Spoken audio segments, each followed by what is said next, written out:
Everyday इट्समध्ये मी पल्लवी तुमच्या सगळ्यांचं स्वागत करते. आज आपण महाराष्ट्रात स्पेशल रीतसर पुरणपोळी कशी बनवायची ते बघणार आहे. या पद्धतीने बनवाल तर पोळी अजिबात फाटणार नाही आणि छान अशी फुगणार आहे. चला बघूयात रेसिपी. सर्वात आधी एका मोठ्या कुकरमध्ये पाणी गरम करायला ठेवले होते आणि अर्धा किलो चण्याची डाळ स्वच्छ धुवून पाण्यात घातली आहे आणि थोडेसे तेल पण घातलेले आहे.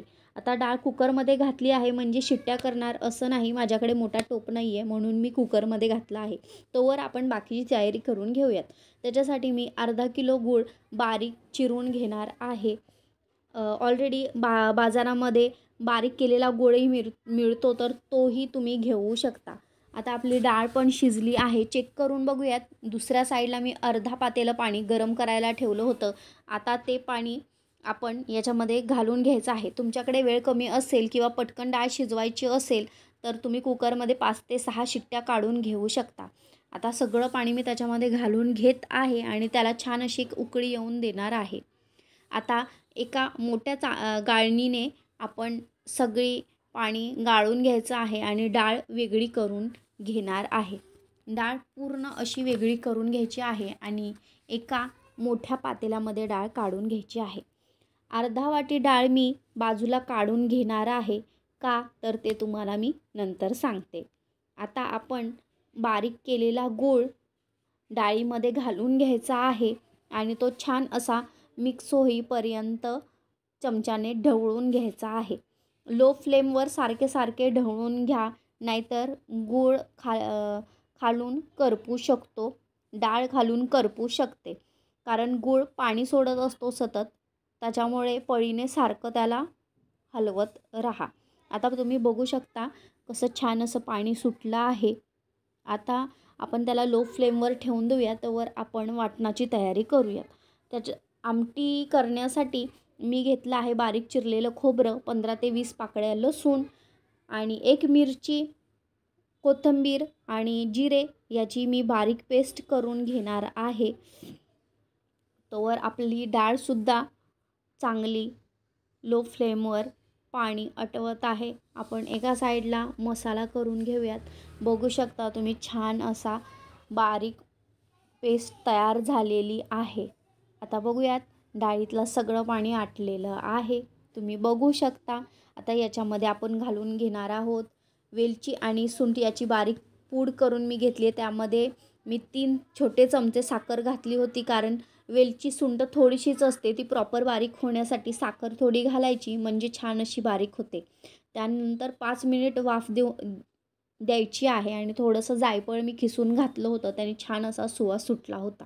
आणि आता मी हे फॅन खाली थंड व्हायला ठेवणार आहे. आता आपण त्याच कुकरमध्ये डाळीला फोडणी देणार आहोत. डाळीला म्हणजेच पोळ्याच्या आमटीला, कोण याला कटाची आमटी पण बोलतं. तेल घालून घेऊयात. त्याच्यामध्ये कढीपत्त्याची पानं आणि वाटण घालून घेऊयात. तेल मी थोडं जास्त घातलेलं, कारण त्याच्यामुळे छान असा कट येतो. तेलामध्ये व्यवस्थित असं फ्राय करून आपण मसाले घालून घेणार आहोत. घातली होती हळद, लाल तिखट पावडर आणि घाटी मसाला मी 2.5 चमचा घालणार आहे, कारण छान झणझणीत अशी आमटी झाली पाहिजे. तुम्हाला तुमच्या आवडीप्रमाणे तुम्ही तिखट कमी जास्त करू शकता. मसालेही आपण छान मिक्स करून घेऊयात.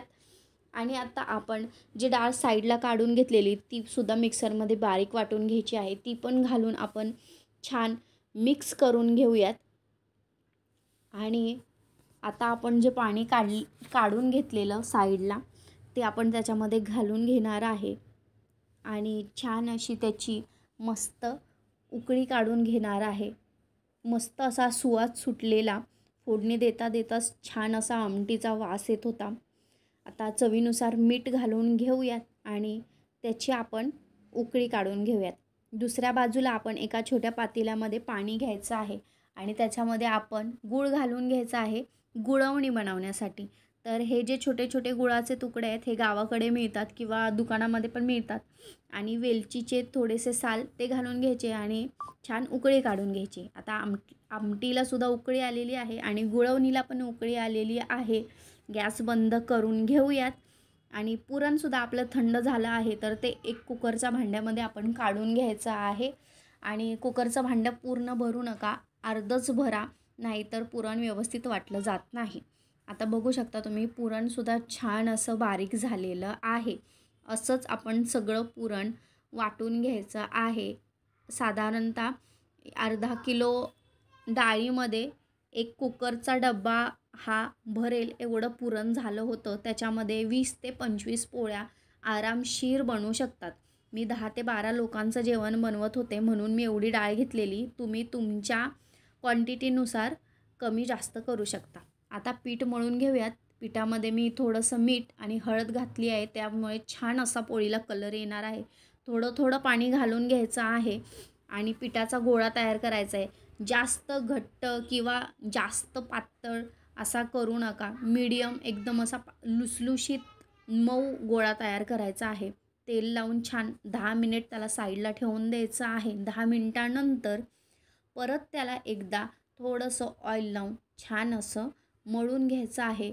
म्हणजे ते एकदम गोळा पिठाचा एकजीव होऊन जातो आणि त्याच्यामुळे आपल्या पोळ्या अजिबात फाटत नाही. बघू शकता तुम्ही पिठाचा गोळ्याचा जास्त घट्टपणा पण नाही आहे आणि जास्त मऊपणा पण नाही आहे. या पद्धतीने तुम्ही पीठ मळायचं आहे. आता पोळी बनवण्यासाठी आपण एक गोळा तोडून घ्यायचा आहे आणि त्याची आपण एक पारी बनवून घ्यायची आहे गोल. थोडंसं सुकं पीठ लावून घ्या म्हणजे ते आपल्या हाताला चिकटणार नाही आणि वाटीसारखी त्याची एक पारी बनवून घ्यायची आहे. मधला भाग जाडसरच ठेवायचा आहे आणि त्याचे काठ पातळ पातळ करून घ्यायचे आहेत आणि त्याच्यामध्ये मावेल इतकं आपण पुरण भरून घेणार आहे आणि साईडचे काठ जोडत हळूहळू आपण त्याचा एक गोळा तयार करणार आहे. आता आपण सगळं पुरण भरून घेऊयात. तुम्ही बघू शकता त्या पद्धतीने काठ बंद करून घ्यायचे आहेत आणि त्याचा छान एक गोळा तयार करून घ्यायचा आहे. तुम्हाला ही रेसिपी जर आवडली असेल तर माझ्या चॅनलला नक्की सबस्क्राईब करा आणि पुरण बनवायच्या अजून 2-3 सोप्या पद्धती मी तुमच्यासोबत लवकरच शेअर करणार आहे. आता आपण हा गोळा बंद करून घेऊयात, छान गोल करून घेऊयात आणि त्याला आपण सुक्या पिठामध्ये थोडा डीप करायचा आहे आणि त्याची छान अशी पोळी लाटून घ्यायची आहे. आता पोळी लाटताना एक काळजी घ्यायची आहे.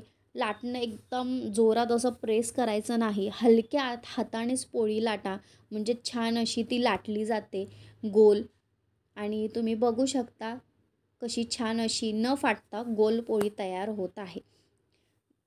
तवा मी गरम करायला ठेवलेला आहे. तव्यावर घालून घेऊयात आधी थोडंसं तूप म्हणजे पोळी चिकटणार नाही.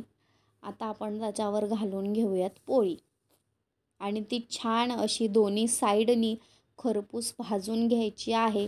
तुम्हाला जर तूप आवडत नसेल तर तुम्ही तेलही लावू शकता आणि अशाच प्रकारे मी सगळ्या पोळ्या बनवून घेतल्या होत्या. बाकीचा मला फोटो काढायला वेळ मिळाला नाही कारण सगळ्यांना एवढी भूक लागली होती, त्याच्यामुळे ताटाचा मी फोटोच काढलेला नाही आहे. तर तुम्ही अशा पद्धतीने पोळी नक्की बनवू शकता आणि पोळ्यांसोबत मी आमटी, गुळवणी आणि भजी बनवले होते आणि पापड तर आणि दुधासोबत पण तुम्ही पोळी खाऊ शकता. खूपच छान लागते. तर या पद्धतीने पोळी एकदा तुम्ही नक्की करून बघा.